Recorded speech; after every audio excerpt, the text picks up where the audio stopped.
Hello everyone, I am Ifra. Hope you are doing well. तो start करते हैं आज का टॉपिक। आज हम पढ़ने वाले हैं टैली ईआरपी में लेवी ऑफ जीएसटी कि कब हुआ था, कौन टैक्सेबल पर्सन होता है। मतलब कि इसके अंदर अब थोड़ा सा थ्योरी पार्ट और है, वो भी कंप्लीट करके फिर प्रैक्टिकल पर आते हैं वापस।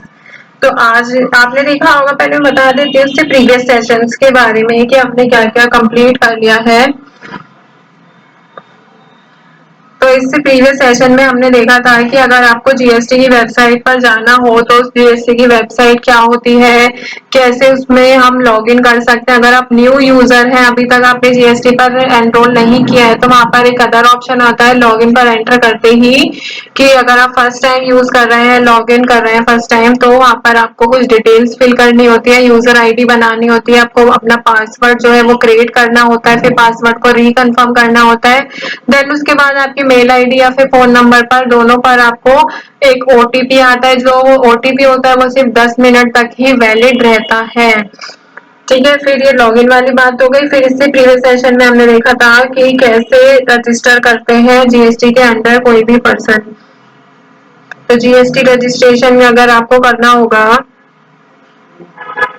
तो उसमें क्या प्रोसेस रहता है कि सबसे पहले दो ऑप्शन आते हैं। एक तो लॉगिन के बराबर में रजिस्टर का ऑप्शन आता है, और होम पर जाकर आप होम के साइड में ही सर्विसेज का ऑप्शन होता है। सर्विसेज पर जाकर न्यू रजिस्ट्रेशन पर एंटर करेंगे तो रजिस्ट्रेशन के सारे ऑप्शन जो है आ जाएंगे, और उस पर प्रोसीड पर एंटर करेंगे। देन ओटीपी आएगा आपके फोन नंबर और मेल आईडी पर, ईमेल एड्रेस पर। फिर वहां से मेल आईडी पर एंटर करते ही आपका, जैसे आप पासवर्ड सॉरी ओटीपी एंटर करेंगे, वो आपका जो होगा रजिस्ट्रेशन कंप्लीट हो जाएगा। ठीक है, तो अभी क्या देखेंगे हम, लेवी ऑफ जीएसटी। तो यहाँ से इसको हटाते हैं और अपने नोट्स पर वापस आते हैं।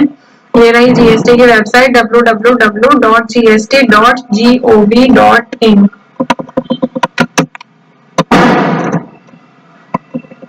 यहाँ पर लिखेंगे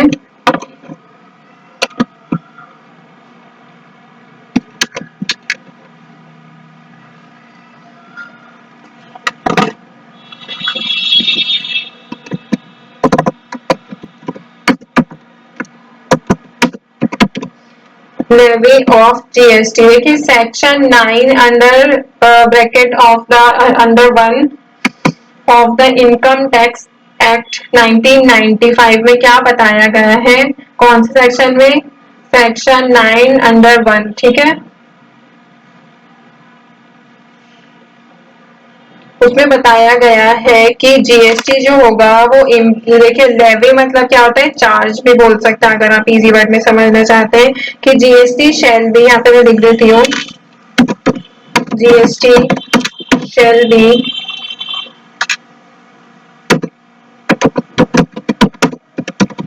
levied under on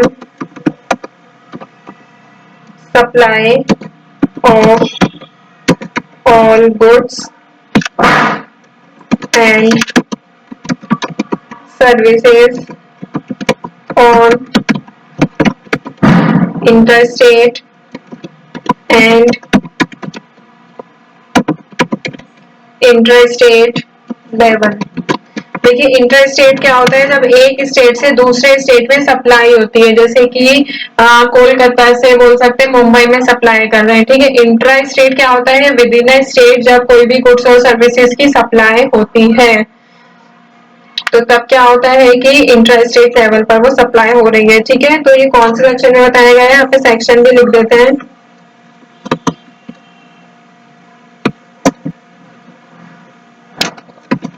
the section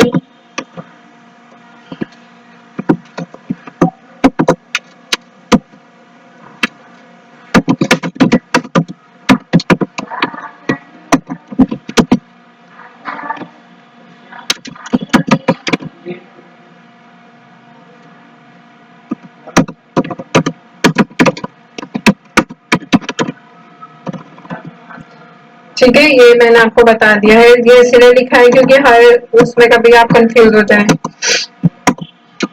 तो अब बात करते हैं आगे की। तो जो रेट ऑफ जीएसटी होता है वो कैसे डिसाइड होता है? आपको बताया था गवर्नमेंट जो है वो डिसाइड करती है जीएसटी का रेट, कौन से प्रोडक्ट रखने हैं उसके अंदर, ये सारी चीजें वो किस पर होती है? जीएसटी की काउंसिल जो होती है उसकी रिकमेंडेशन पर ये सब जो है प्रोसेस वर्क आगे किया जाता है, ठीक है, according to the provision act. अब बात करते हैं who is a taxable person. तो यहाँ पे लिखते हैं who is a taxable person.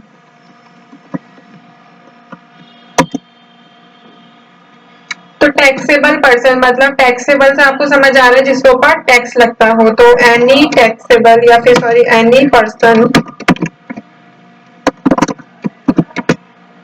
Who carries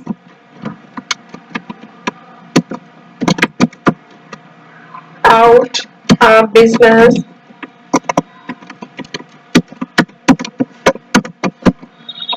at any place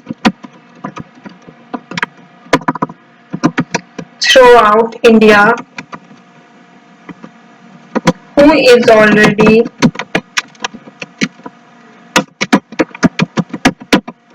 registered or needs to get registered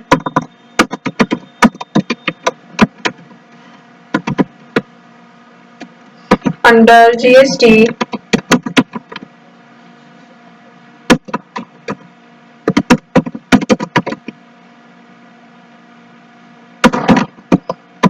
can be called a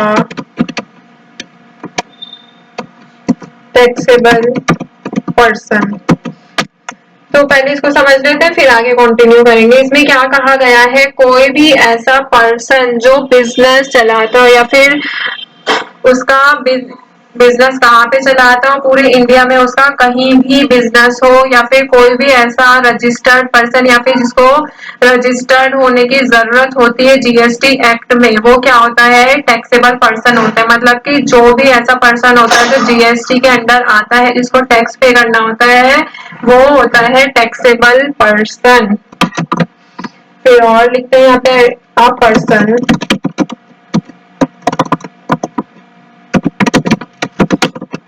who is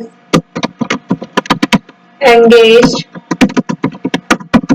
in any kind of economic activity involving trade and commerce, अभी explain करेंगे इसको, will also be considered a taxable person. तो आगे क्या कहा गया है? कोई भी ऐसा पर्सन जो किसी भी इकोनॉमिक एक्टिविटी में एंगेज हो, मतलब जुड़ा हुआ हो, या फिर किसी भी ट्रेड में इन्वॉल्व हो, या फिर किसी कॉमर्स में मतलब कि कोई बिजनेस में इन्वॉल्व हो, तो उसको भी हमारे इंडिया में क्या माना जाता है?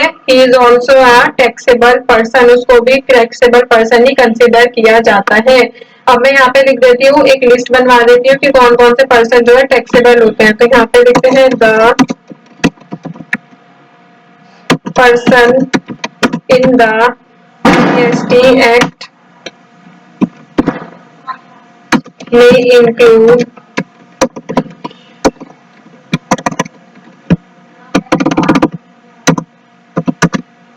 फर्स्ट वन इज इंडिविजुअल्स, मतलब कोई भी पर्सन जो टैक्स देता हो, individual. Second is HUF, Hindu undivided family. फिर आता है कोई भी कंपनी और कोई भी फर्म, फिर कंपनी और फर्म हो गया। एलएलपी आपने सुना होगा, अगर आप कॉमर्स के हैं तो लिमिटेड लाइबिलिटी पार्टनरशिप। फिर आता है association of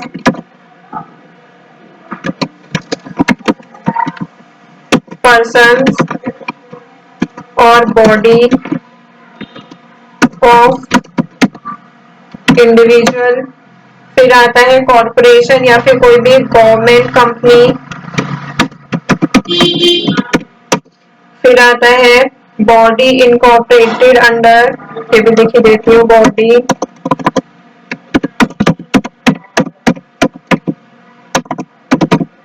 कॉर्पोरेटेड under any foreign country.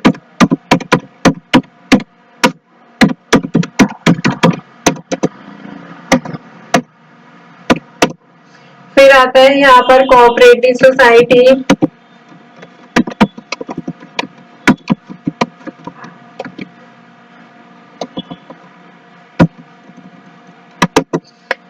Cooperative society के बाद कोई भी लोकल अथॉरिटी, फिर गवर्नमेंट, ट्रस्ट होता है, जैसे कोई भी ट्रस्ट होता है। फिर आता है आर्टिफिशियल,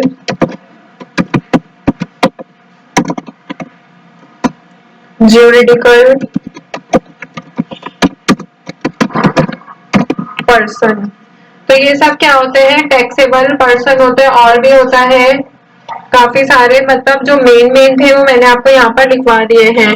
तो आई होप इतना क्लियर हो गया होगा कि कौन से जो पर्सन होते हैं वो टैक्सेबल माने जाते हैं। ठीक है, तो कौन कौन से आप बेसिकली याद रखिए, जो पर्सन बिजनेस करता हो इंडिया में कहीं भी, और जो पहले से रजिस्टर्ड हो या फिर रजिस्टर्ड होने की उसको जरूरत हो उसके बिजनेस को, तो वो क्या होता है, टैक्सेबल पर्सन होता है। तो टॉपिक को यहाँ पे एंड करते हैं, मिलते हैं नेक्स्ट सेशन में। Stay tuned and thank you.